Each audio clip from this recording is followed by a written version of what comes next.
What's up, everybody? It's Jeffrey Lyles. You're listening to Lyles Movie Files, although right now we're going to be talking some serious sports. So if that's not your bag, tune in and listen anyway. Joining me tonight is the one and only Jay King. What's up with you, man? What is good, Mr. Lyles? Welcome again, y'all. We look forward, as always, to bring you the hot topics from everywhere. Thank y'all for joining us, man, as usual. Let's get into it. Jayce, how are you, little brother? I'm good. I know we keep toying with the adding a little bit of sports in here, but now that all the major stuff is over, we can talk about off season where we could, since we probably need to catch up on stuff, we can get in this a little easier. So let's get it. I'm actually closing in to being caught up on both Agents of S.H.I.E.L.D. and Fear the Walking Dead. I'm going to be busy patting myself on the back so I can stay behind, but I'm almost there, so I'm feeling pretty good. Jeff, you've been patting yourself on the back for like a week when you were just two shows behind. Like, I'm almost there. This is true. Well, no, when I did two reviews, I was happy. Well, Now I'm like, I see the light at the end of the tunnel. Again, how about you just start watching Jessica Jones just to put yourself in a longer delay from watching those shows? Yeah, we're talking sports here. Let's move on. Hey, I thought All we right, were relevant topics. there was a lot of stuff that's happened since last we talked on the sports front. Probably the biggest news is after months and months of false starts and well, maybe not. Anthony Davis is now a member of the Los Angeles Lakers. And as a Lakers fan, I've been very interested in reading all the responses and the immediate hot takes, the ridiculous hot takes that now the Lakers are the favorites to win the championship because of one dude joining LeBron and Kyle. It's very interesting. And I saw one poster that was really funny. It had George Meekin, it had Kareem, it had Shaq, it had Pau Gasol, and then Anthony Davis, the next great big man of the Lakers. I'm like, wow, this Don't dude forget the may White not House. play a full season. Why don't we pump some brakes and see what happens before we start anointing him the next heir to the Lakers' big time center dynasty? And I'm sorry, I forgot they also had Chamberlain on there too. So it's just like, come on, let's let the dude play. Why don't we see how far he goes? Because nobody put Dwight Howard on that poster, and he was a Laker, and he was a great player when he came to the Lakers, and he was trash. So let's hold off a little bit here. So fellas, what's your take on this AD to the Lakers, and just on the gut response? What's your take on AD to the Lakers? Um, I look at it this way, Jeff. When you mortgage a good, I don't know, let's say a quarter of the real talent on your roster, three draft picks, you're doing yourself a great disservice. Now, Javon, I'm going Yes. to stop you right there. I was Okay. fully planning to let you go on for a minute, You just but I was Kanye me, but talking to okay. Jayce about this. As a basketball fan, unless you're the number one pick, maybe the number two pick, those lottery picks are trash. You have no idea what you're getting in basketball, and basically, it takes 4 years for most of those guys to become anything anyway because they're learning how to play the game as a professional. Their 1 year stopover in college didn't prepare them for anything. I mean, So Jeff, you I were, dig that, but tell that to teams like Boston, tell that to teams like Philly, tell that to teams like but Brooklyn, that's not all. like And where were Denver. they drafting? They weren't drafted in the top five. Yes, they were. All Yeah. Boston. of their guys were. All of the guys in Philly were drafted in I like didn't the say top, Philly. I said Boston. Well, like here's the thing: Tatum these and all guys, those guys. Jason Tatum, Terry Rozier wasn't drafted the top guy. Jalen Brown wasn't drafted the top. Marcus Smart wasn't the top guy. This is where having a general manager and foresight and actually doing your job comes in Come on, from Javon. This building a is all team. about getting the superstars, win their superstars, and going, haha, we got somebody else who is lured We by the purple and gold. we've seen that play out with the Dwight Howard and Steve Nash era Lakers. We saw that. Jeff, my thing is this: when you when you try to build an instant dynasty, sometimes you fall flat on your face, man. This Lakers team, granted, you got LeBron. You haven't aged LeBron at this point. Let's not forget that. This is not LeBron at 28 years old when he was the undisputed most dominant force in sports. Forget the NBA, in sports. This is a 35-year-old, soon-to-be LeBron James coming off an injury that's coming into another coaching staff, another roster. And the coaching staffs really never matter with LeBron anyway because he's the coach. Right. It's just with LeBron, there's always, he leaves scorched earth when He does. he's a And team, right? I mean, that's the thing. It's like And, when I was like in January, pretty much Mhm. after football season, as I care to know it, ended, I was watching a lot more basketball and watching these young Lakers play. I was like, these guys are really going to be something 2, 3 years from now. I Right. didn't feel like LeBron was the guy who was going to be the glue to get them over the hump in He terms of wasn't. learning how to become superstars. But it was, Oh, not at the all. games that I found the most entertaining were the ones when he was down, Well, he was before out. Lonzo got hurt. And it was Yeah. just Ingram, Ball, Kuzma, Hart, like, hey, let's figure this thing out. And they were And beating teams. And and it was Jeff like, man, they were right in the midst of things until Ball got hurt. and And not Jeff. to say he was a difference maker, but No, when he got honestly, down, the defense was down with him. well, here's the thing: LeVar because Lamar, or I'm sorry, Lonzo because of his father, LeVar gets looked at in a negative light because his father is such a jackass. Lonzo may not be the lights out scorer, but he is a staunch defender who sees the floor, and his offense is developing. But these are the tools that you need your point guard to have. And he's 6'6", size I can't teach. Seeing the floor, defense, those things he's got a natural instinct for. He was really valuable to that team. The problem with this Lakers team is that they're mortgaging everything right now on LeBron being able to bring them a title right now in the next 2 to 3 seasons. And I hate to say it, it's not going to happen. This isn't the Eastern Conference where we can put three guys of superstar status together. And they can cruise control their way to the conference I finals will and, say and get right to. now, Mhm. if you're going to mortgage your future with Golden State being in a state of injured disarray, Mhm. now's the time to do it. If your Now's the approach is, who cares about tomorrow? I'm in it right now. That's This true. is absolutely the time to do it. That's true. And with that But the thing mindset, is, it's like, because I feel like there was some future mortgage before LeBron Mhm. Yeah. with Ingram or D'Angelo Russell and some man went over. It was like 3 or 4 Julius years. Randle. Yeah, Randall. When Yep. those two dudes went or were gone pre-LeBron, I was like, Mhm. man, those are two good building blocks. And Russell had to go because Magic wasn't feeling him, and there was some hype. Well, Russell had to go because of that dumb stuff he did with the whole Nick Young thing. That was it was a that lot was of just out of stuff. control. Like, Yeah. But what they did was now we're seeing these two guys coming into their own. Both of these guys, Julius Randle averaged 20 some points and like 9 rebounds a game last season. That's invaluable. That's what you want your front court power. That's what you want your power forward to bring you. Now he's on the open market because of everything that's going on. I think honestly, that's him opting out of his current deal to go free agent is just because they added LeVar. He doesn't want to be involved with the circus that's getting ready to come, and I understand that. Plus, his touches are going to be limited because of course Zion's going there. But that goes back to my point with the Lakers.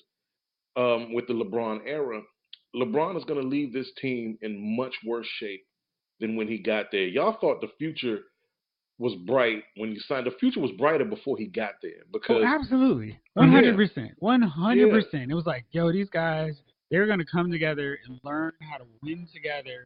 In Mhm. 5 years, they'll be what Golden State is. No, they were would look on their if they way. weren't going to be Golden State, they would look a lot like Philadelphia. And remember, there was like Hometown. talk of like Philadelphia was like, oh, they're going to get LeBron. It's like if you guys get LeBron, that's going to take out Ben Simmons, Joel Embiid is basically going to be a stretch center. That's all he's going to be. He's never going to work in the box. Just like every big man who works with LeBron. It's like, oh, Anthony Davis is going to help these guys. It's like every big man. Not Chris Paul. What's my man? Chris Bosh. That dude wasn't a 3-point shooting guy all his career until he played with LeBron. It's like, get out of my way so I can get into the cup. And So Jayce, not to cut you off, but remember he alluded to that. He said that about Kevin Love in Cleveland. Playing with LeBron in that position is going to change the way you play basketball because you're not going to be able to operate on the side of the floor you're familiar with.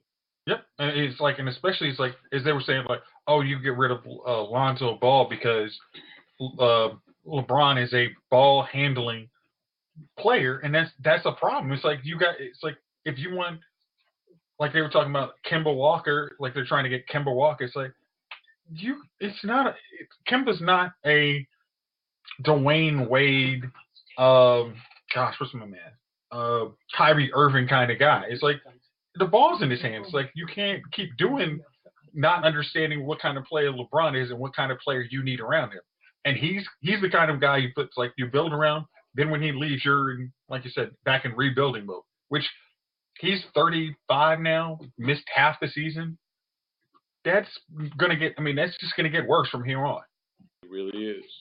And Jayce, what you just alluded to with Kemba Walker, possibly Kemba Walker or Kyrie. I think the biggest problem is what we see in the NBA right now is no one's willing to wait and build it organically because everybody feels like they can put a collection of names on the floor and it's going to translate to instant championship. It doesn't always work out like that. We saw it. Boston did it because you had three, and it was a different scenario. Yeah, it was perfect. These were three guys who were hungry to win a title, and they were all complementary to each other. Mm-hmm. And their hierarchy was established simply based on the fact that, look, we're all in it together, and we know this is Paul Pierce's team. We're joining Paul. Yep. And also, we have a young point guard named Rondo who will have the ball. None of those guys needs the ball except at the end of the game on their spot. They don't need to come walking and run the plays. You got a ball dominant guy in LeBron who, at this stage in his career, LeBron shouldn't have to do what he does to get victories. He shouldn't have to do everything that he's doing right now. When I say that, I mean his impact on the court. He shouldn't have to be a triple-double machine in order for them to win 55 games or more. LeBron at this stage should be doing something called scoring without the basketball. And that seems to be a lost art in today's NBA.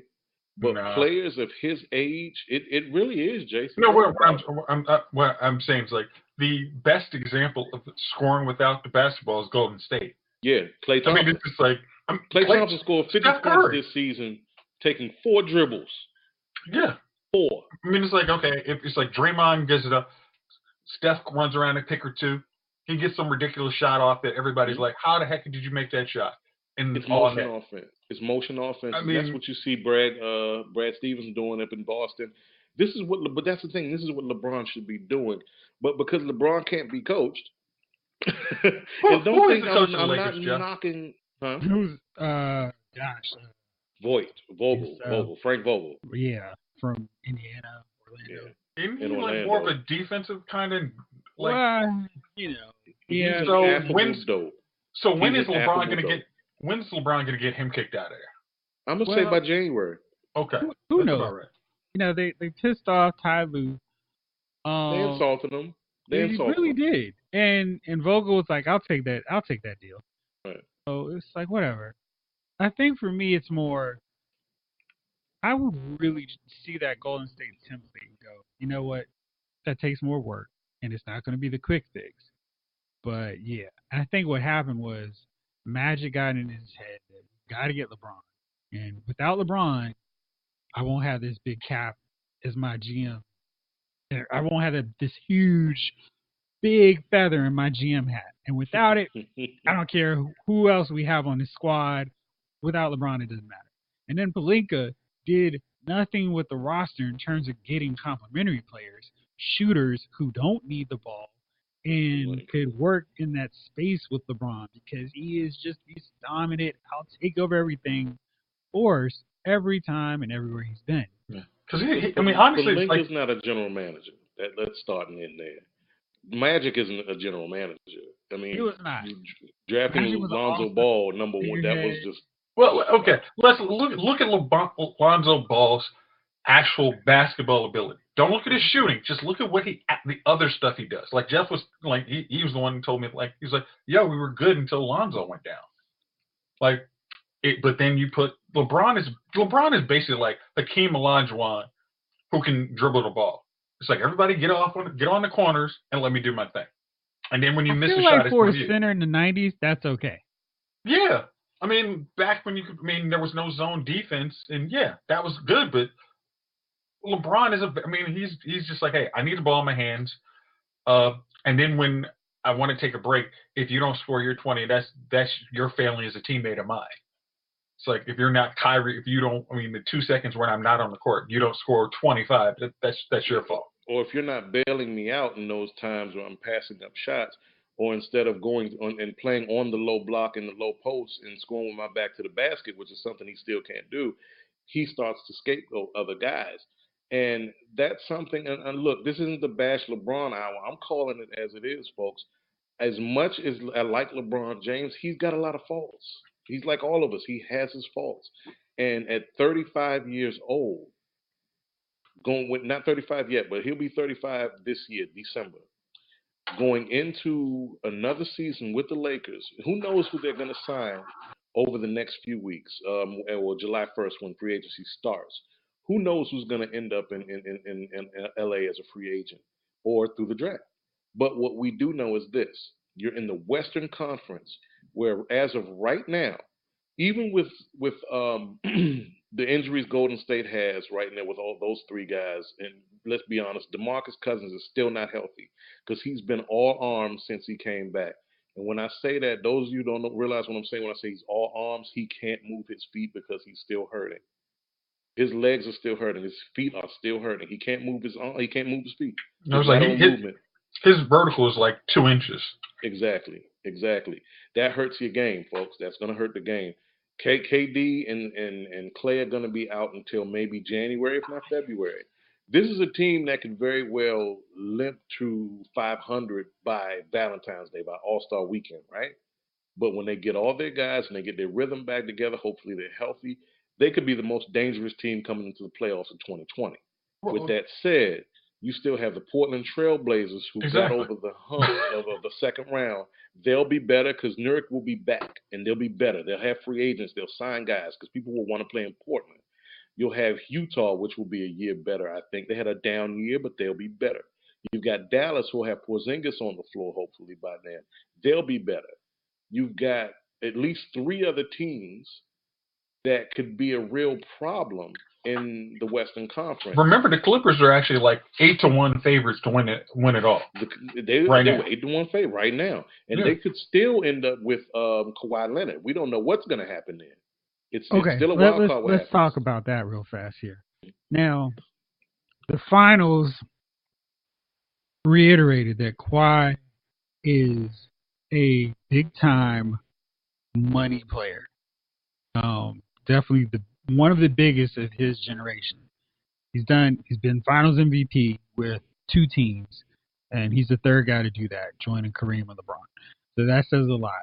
And personally, I do not want to see him go to the Clippers. I actually want to see him stay in Toronto because I think that team setup is perfect for him, and the East is just tailor made for somebody like him and the Raptors to just play good basketball and show everybody, oh, this is how it's done, and consistently win.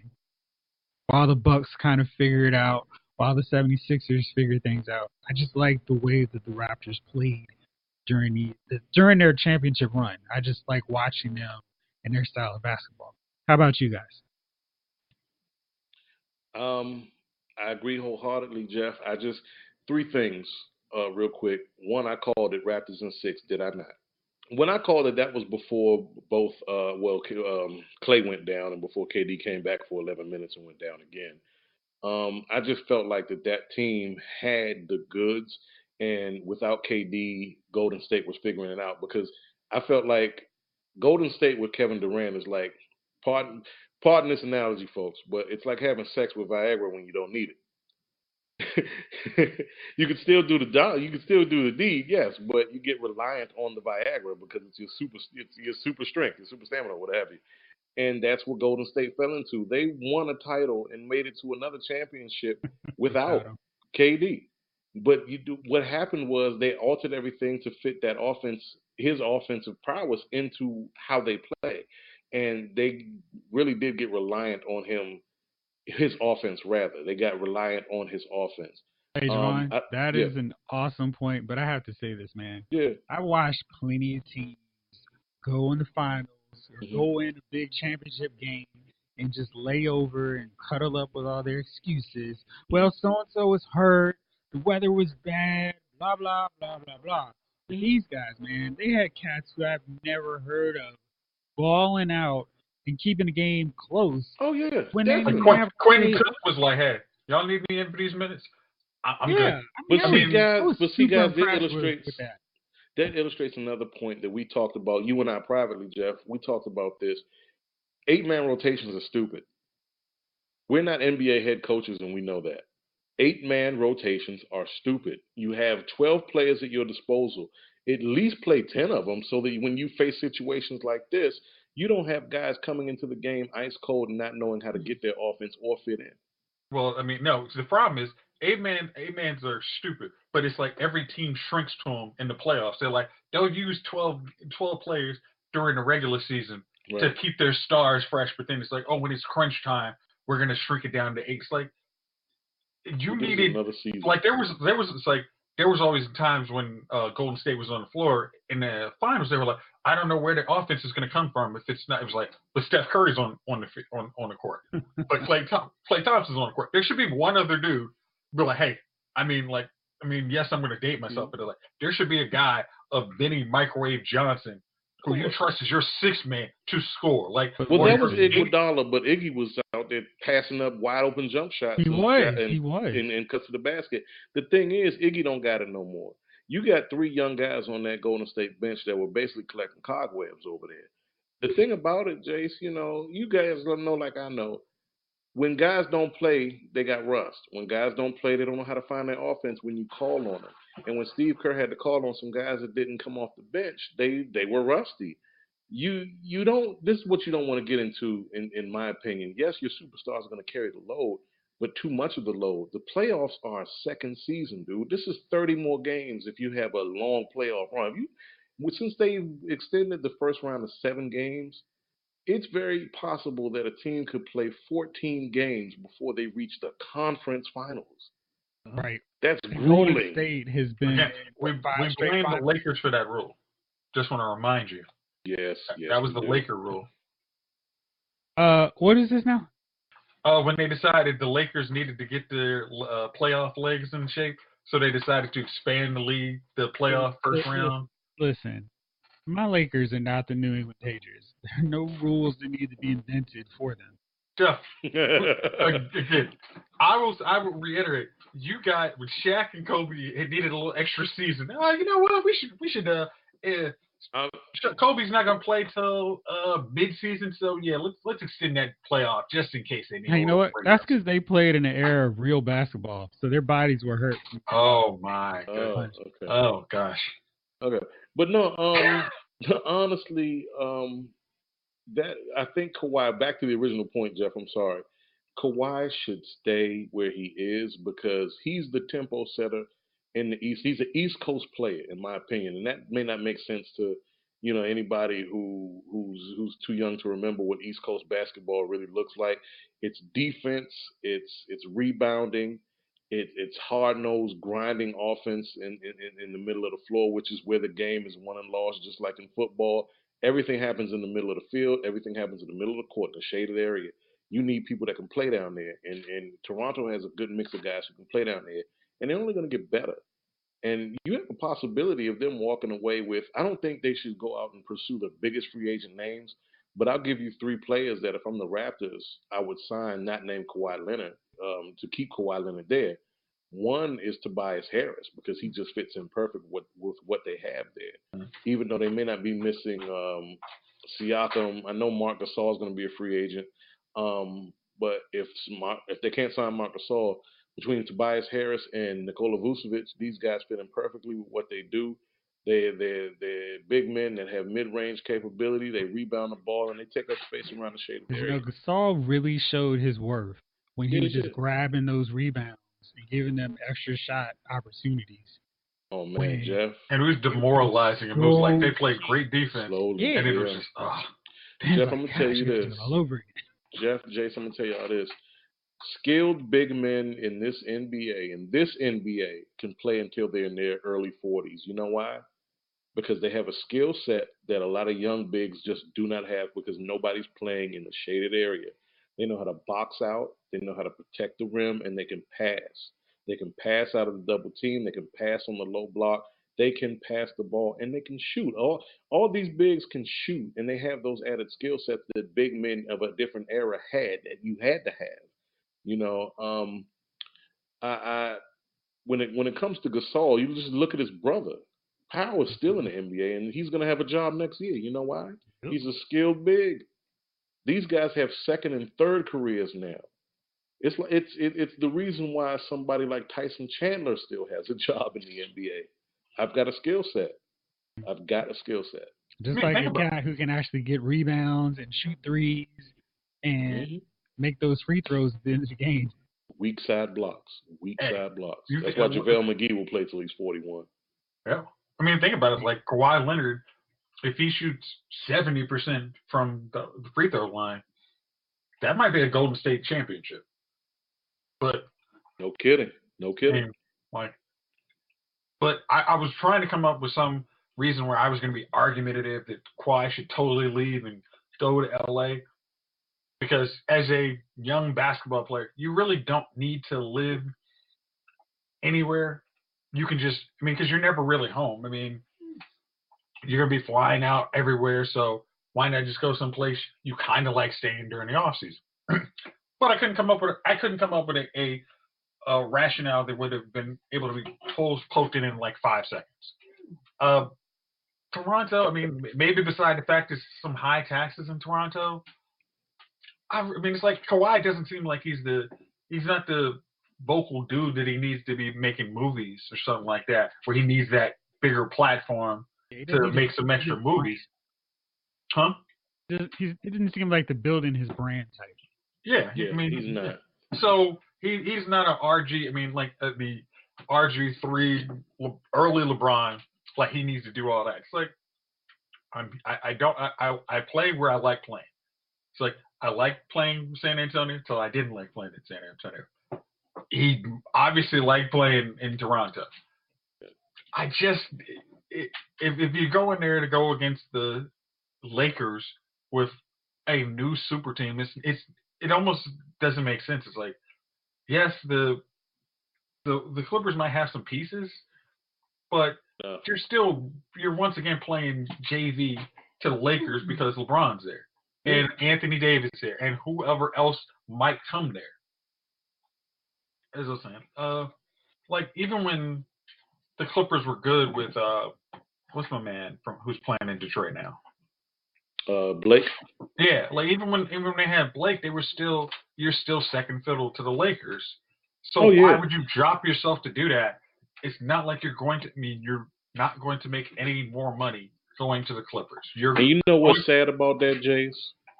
They played second fiddle to a Lakers team that wasn't even close to smelling a title. Right. I mean, you were in the Lakers' house. Yeah, the Clips are never going to have LA's heart. It doesn't matter. They'll never have LA's heart. But anytime no matter how good you are, until you win 3 championships in a row, your tickets are always going to be cheaper than the Lakers. It's just how it is. I mean, that's just how it goes. And they're also not getting those championships. No, right. I'm eager. We're all eager to see how it goes, man. July 1st this is going to be one hell of a. It's going to be a fun off season. That's what's the really greatest thing about the NBA. You can always count on some major moves, major shakeups happening. And man, if you didn't take advantage of PlayStation Network giving away NBA 2K19 for $2.99, gosh, what you want? Wait, what was that? It was $2.99. What's $2.99? NBA 2K19. Really? Yeah. Oh, okay. But here's the other thing about the reason why NBA free agency is actually just way more entertaining because basketball really is one of those sports. It's one of the few sports that one player really can change a franchise. It's like it really can. I mean, like, because you think about like guys like Chris Middleton. Right, Chris Middleton literally is opting out of his contract so he can sign a max deal. But somebody else is like, if I can get me Chris Middleton, I can change my whole franchise. I mean, it's just like all it takes is I hope one nobody's piece. thinking that. He's about to get a max deal from Milwaukee. He can shoot threes. He's perfect playing with old boy. He's perfect playing with Giannis Antetokounmpo. Yeah. The thing is, a Chris Middleton in another he's the definition of a system guy. You're not going to carry anybody's team. Yeah, he's but not going to carry anyone's team. Some of those other guys, it's like, hey, if you're like the Pelicans, they're like, hey, first off, this week we're getting Zion. We got the number 4, so we're going to get somebody else good. If we which means we probably, and now that we gotten rid of Anthony Davis, we got a ginormous amount of cap room to mess with.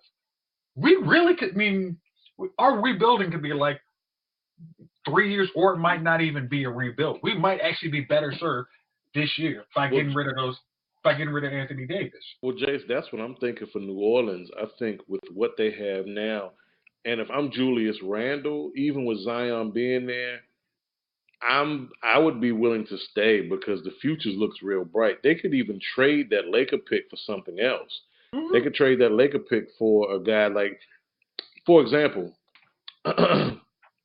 Phoenix has a guy in Devin. No, I'm not talking about him. I'm talking about Devin Booker, who Phoenix is looking for trade. They're just looking to do something. And did they say him to a max deal for like 3 years ago? They gave him a mid-range max deal. He's not making like crazy Chris Paul or John Wall money where he's unmovable. But for a team like New Orleans, a guy like that with what they have right now and what they're going to gain via the draft and the Lakers' couple of picks, picks, if they do this right, they could be a contender in 3 years. Yeah, they would. I don't see them doing some St. Louis Rams wasting the picks they get from the Lakers. I mean, because basketball, the draft's only 2 rounds. It's like, no, you should know how to evaluate a lottery pick talent. Like, but you know, Jayce, like Jeff said a few ago about the NBA draft.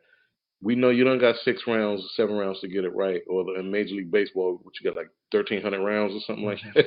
The baseball NBA, draft might still be going on. It might be still going on. In the NBA, you got 2 rounds to get it right, but that shows you the mark of your general managers, your scouts, your front office. And as I always say in basketball, it takes more than putting a bunch of big names on the floor. You got to build a team, dude. And you got to build a team that's built for success with or without these guys that you're putting together on that floor. The thing is, like, the first round of the NBA draft is your one and done, maybe 2 years. Your second round pick should be a guy like Fred VanVleet, who played 4 years. It's like, I don't need to wait. I don't need to get you on summer league. I can literally just like, all right, here's a guy who does this skill set. He played 4 years. Where's our good? Yeah. It's like, oh, Draymond Green. Yeah, he's an undersized, but handles the ball. Yeah, we need him. Yeah, we're good. This is where talent evaluation comes in. This is where being a general manager comes in. And it's unfortunate that a lot of teams in the NBA or the NFL or Major League Baseball, whatever, have real general managers and real front offices. You got a bunch of doofuses with their thumbs up their butts looking around on draft day like, who do we get? Because they didn't do their homework. Hey, I will speak to somebody who's done draft analysis for my franchise and Madden. I can look at everybody else, and then it's like round 4. I'm like, I have no idea who's left. I mean, you could. I'm sure, and I know like guys. I mean, like Audrey said, I know guys who are agents and scouts. It's like you cannot evaluate everybody, especially in I mean, think of how much basketball we watch during the NCAA tournament. These guys had to watch all of their games, and then it's like that tournament could have been their best round. So the thing is, Jayce, this is what you do. This is your career. This is what you do, and also that's where getting your coaching staff. Everybody has to be on board. This is why New England always draft players that you're like, whoa, where did they get this guy? Because everybody's on board. We know what kind of system we run. System we run.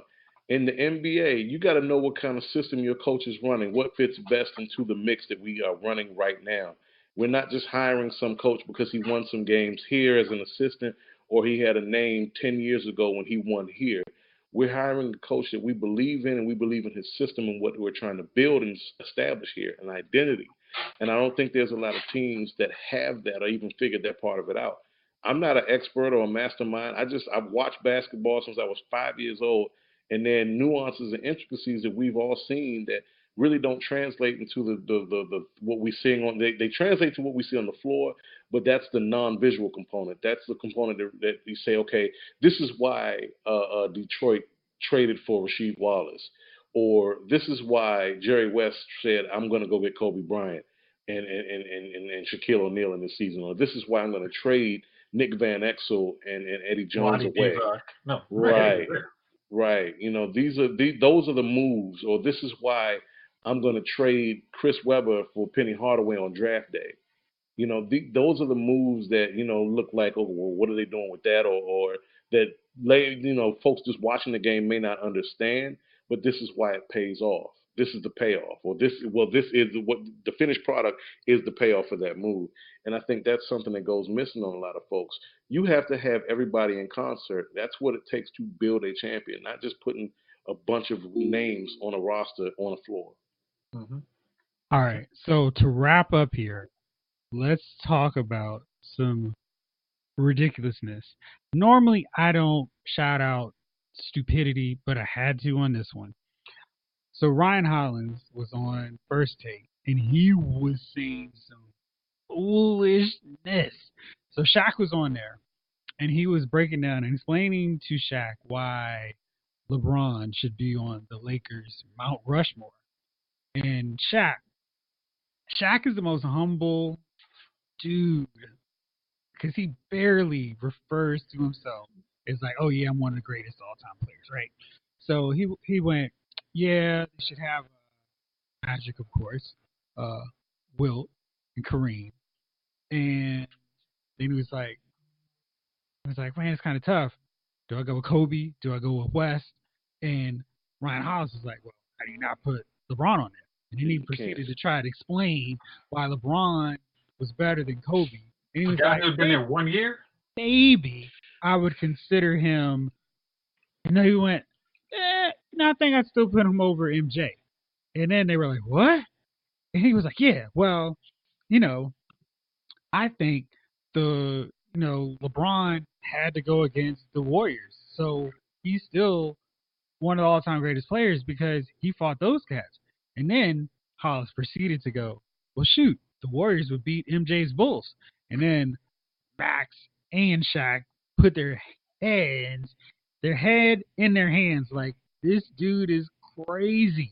So, once and for all, would the Warriors beat MJ's Bulls? You can pick whichever three-peat version. I would love to go first, y'all. Please let me go. I'll let you go first, but thank you. Ryan Hollis is smoking that good, and look. The Lakers, and before we even get to that, dude, how are you going to omit Big Game James, or Kareem? Come on, stop. Shut up. Shut your stupid mouth. You need two versions of Rushmore for the Lakers. Yeah. Shut your stupid mouth.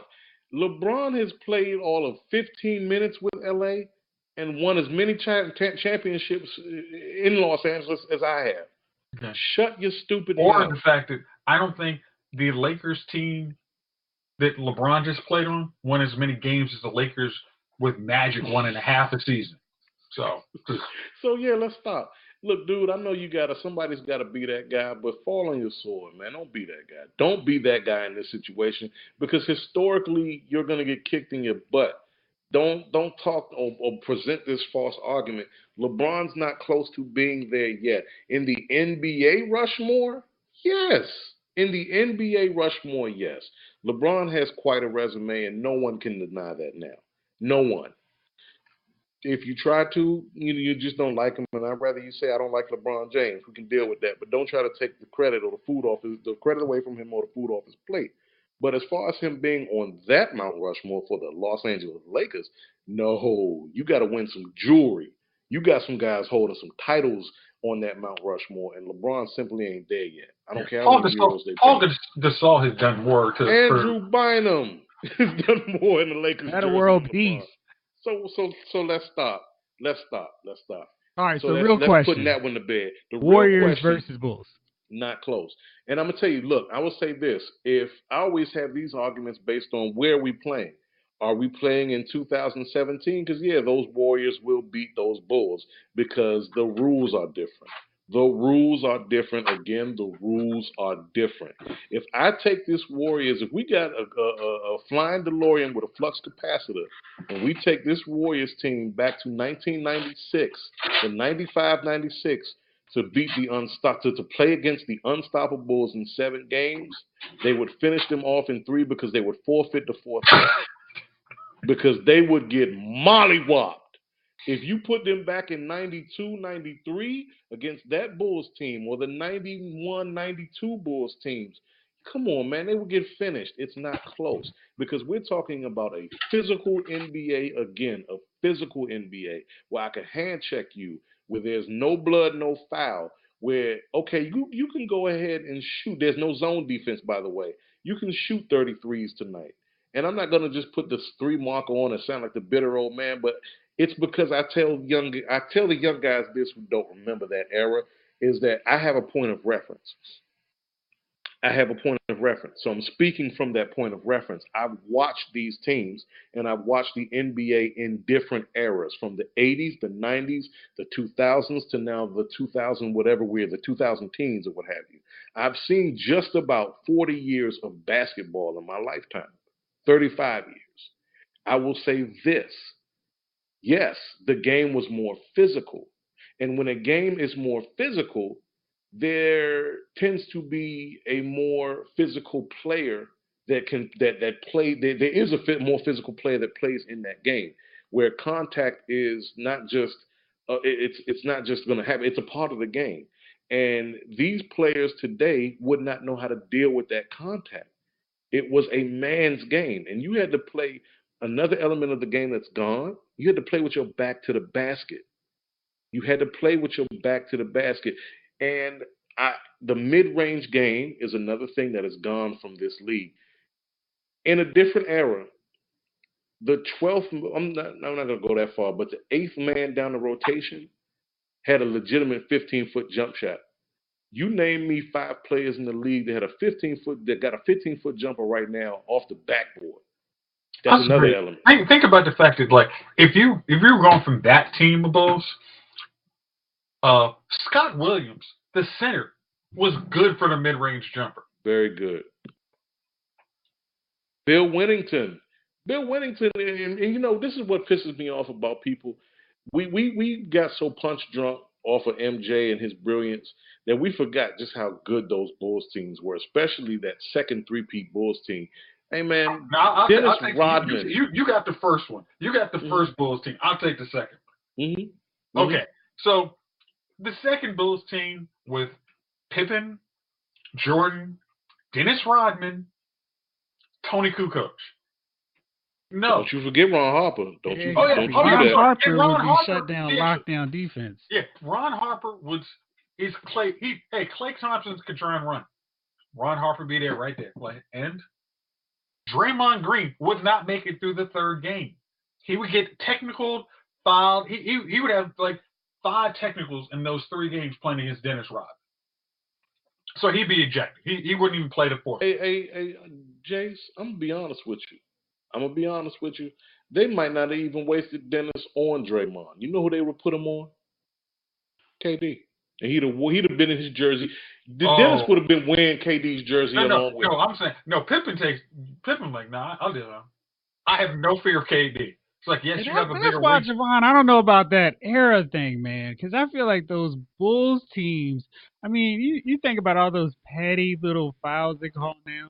How often Jordan, Paxson, Armstrong would be on the line playing with these rules. Yeah. And they Jordan would be play like, their defense. Jordan would get to the ball. Jordan would get to the line too much. I mean, Jordan would get to the cup too much. The reason I say that is because it works both ways. Because these guys have to now play according to these rules. Not only are they going to be affected by the rules, they have to play within these rules. You know what I mean? So the defense that you're playing in 1992 versus 2019, you'll have 6 fouls before the end of the first half. But Pippen and Jordan wouldn't get fouled out though. No, the thing. Well, based on their status, no. But based in okay. Yeah. But now we got referees that call the game like somebody paid $10,000 to sit on the floor to watch them blow a damn whistle. Okay.